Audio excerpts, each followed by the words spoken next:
Good morning. So today I will be adjusting the clutch cable on this Suzuki. So let me just crank it up for a second so you can tell what I'm hearing and why I think the clutch needs to be adjusted.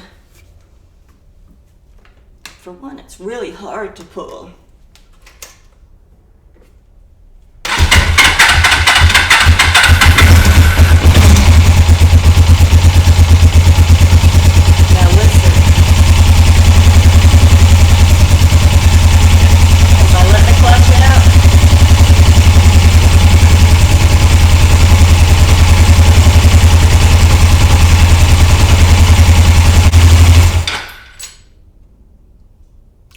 Well, I wasn't really doing it too bad, but sometimes it makes like a clack clack sound when I let off the clutch.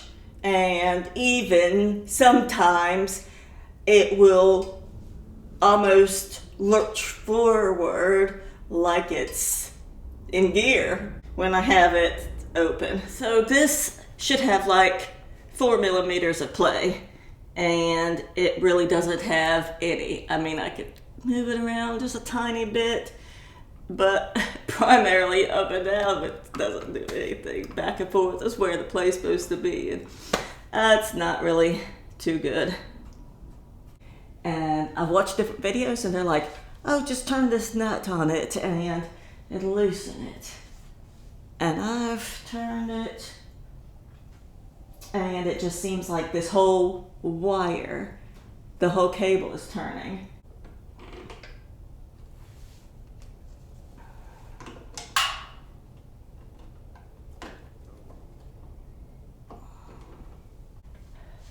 Different places online have showed me that it says just turn this nut, and you see both of these turn, and look, see how it's turning the cable? And look at that brake right there. That can't be good. So it looks like I can see, if I zoom up and look in there, see, I can see those threaded lines. So it should go somewhere, but I've held both. I've held my pliers and channel locks on there and tried to hold one and turn the other, and because I think this smaller one is like a locking nut and you're supposed to loosen that, but I can't get it to work. So I looked up in my service manual on how to adjust it.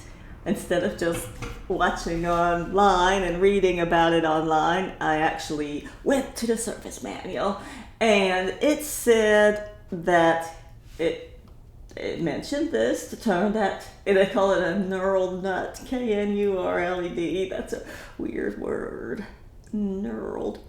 But there's also another adjustment down below. Now right here is a cable. This is the other end of the clutch cable, and there is something to turn here. So that may do something.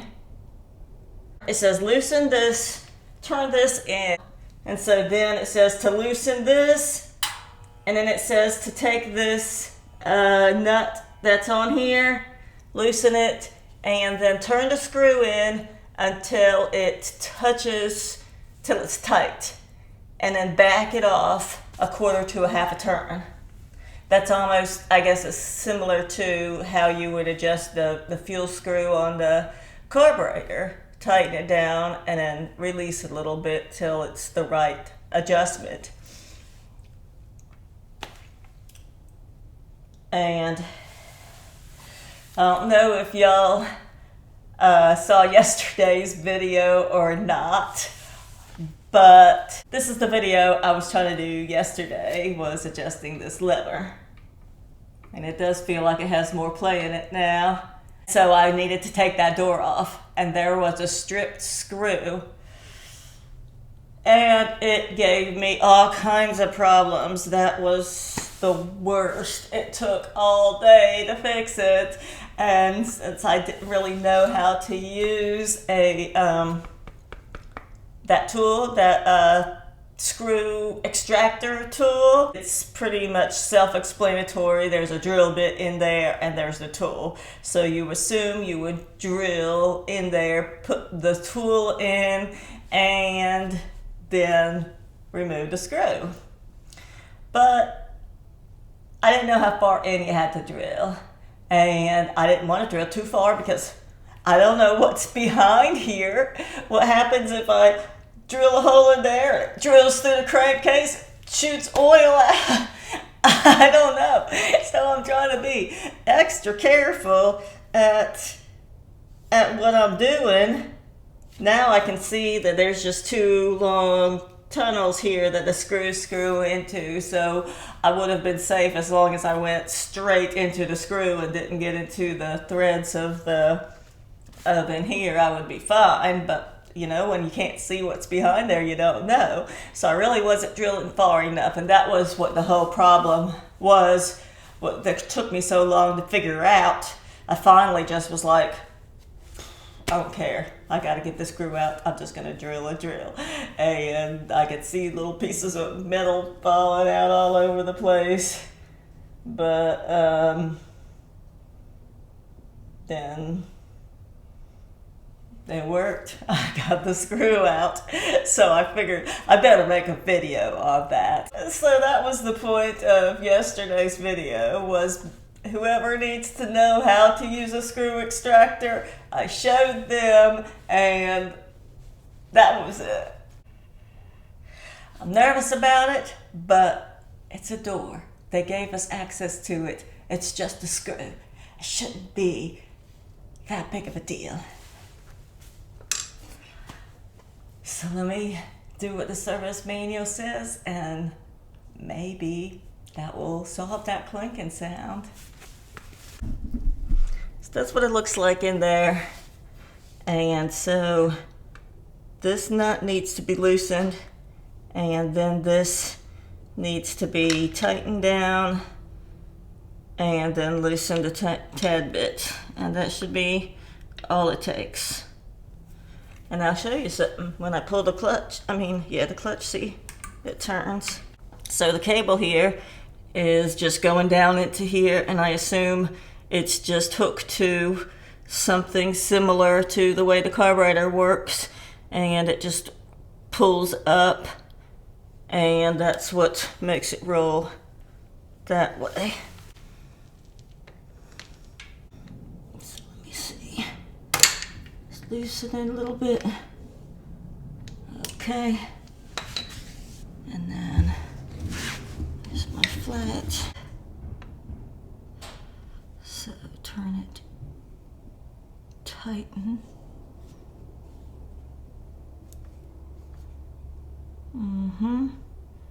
Yep, so it seems like it was really only that half a turn anyway.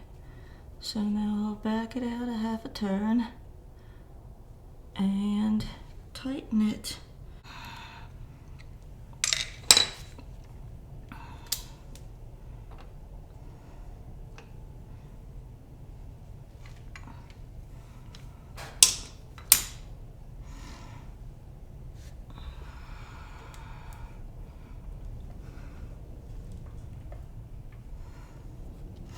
I don't think I really did much to it, but let's crank it and see what it's like now.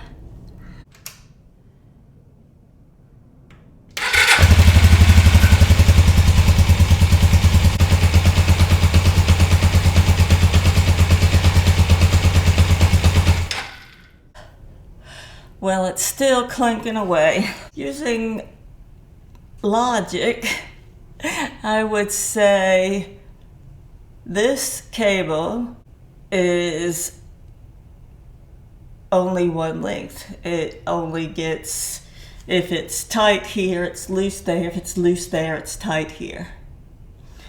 And so I'm thinking it should be a more tighter down here,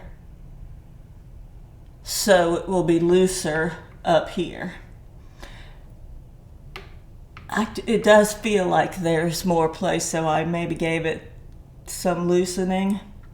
So the way that it would make this tighter down here is if I backed it out, I believe. So loosen this and tighten this, and that should push it. And now tighten this.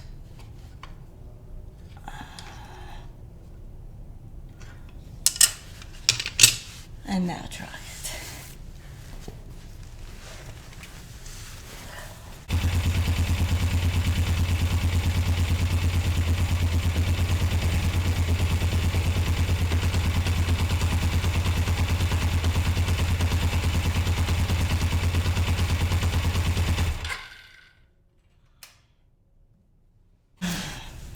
So that seemed like more clanking. I only released it. It still had about an inch to go, and it already started clanking. So since I turned this tight, let me see if I loose and see if that makes it better. So loosen up the lock nut. And now turn this top nut left. And now tighten the lock nut.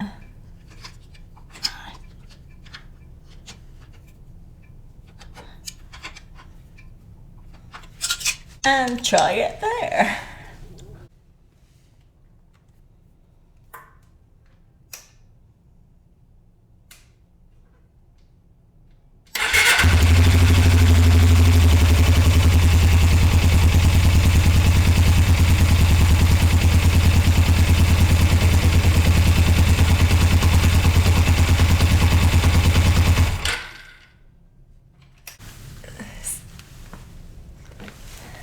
So I don't know if y'all could notice that or not, but it took longer to let this out. Like, it just started clanking at the end.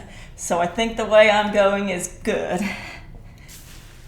So I'm gonna, one more time, loosen the lock nut.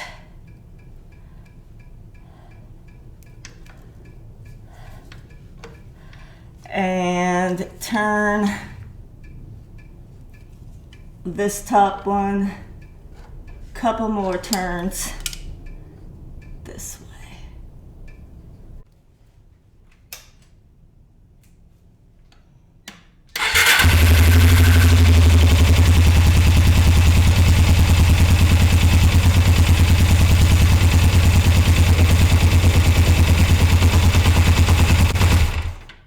Should I push it or keep going?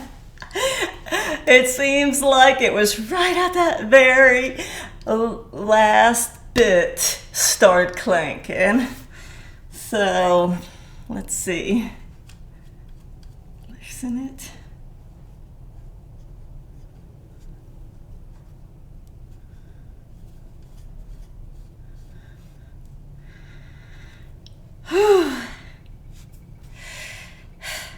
To me, it sounds like it's fixing it, but I'm still nervous because I'm like, what if it just takes off?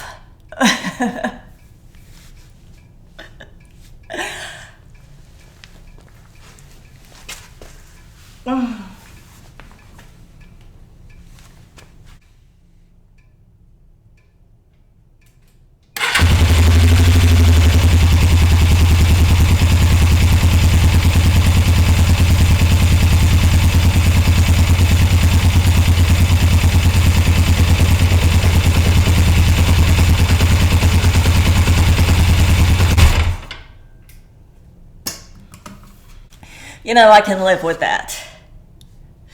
I feel like that is pretty good.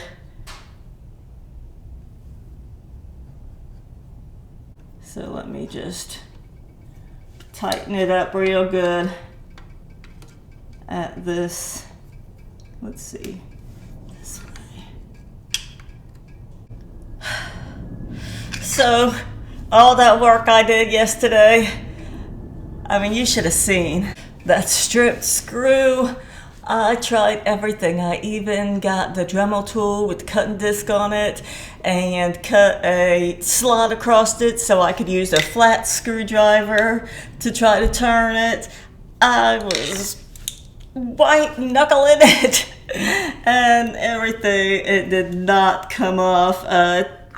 It took so long that I just went inside and sat down for a little while. I was like, come on, Betty, you can't let that screw defeat you. You gotta get it out. And so I went back out there, and here, I could show you the shavings of the metal.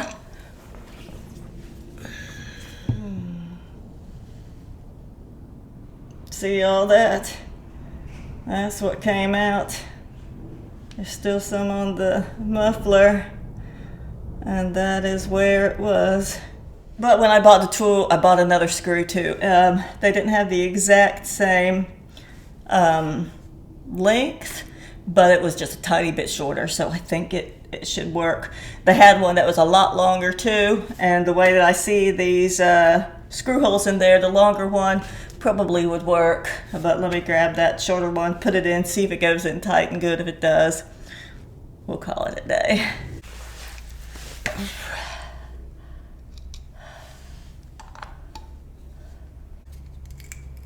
Yeah, that screws in just fine. There we go. Now there is one more. If you look under there, it looks like that one looks pretty stripped too. So someone was working on this bike before me, and I wonder if they were trying to solve the same problem. I don't know, but looks like if I need to get in there, I might need to use my screw extractor tool again. Yep, I'm not 100% happy with the results. I feel like it's just a tiny bit better than it was before, and I wanted it to be a whole lot better than it was before, but it's good enough. I feel safe. The bike's not gonna just take off when it's not in gear or anything. And so yeah, it's like, I don't know, less than 30 out there right now, 30 degrees. So I'm not gonna take the bike out and try it out today, but next time I do, I'll let you know how that worked out. Thanks for watching. You all have a wonderful day. Take care. Bye-bye.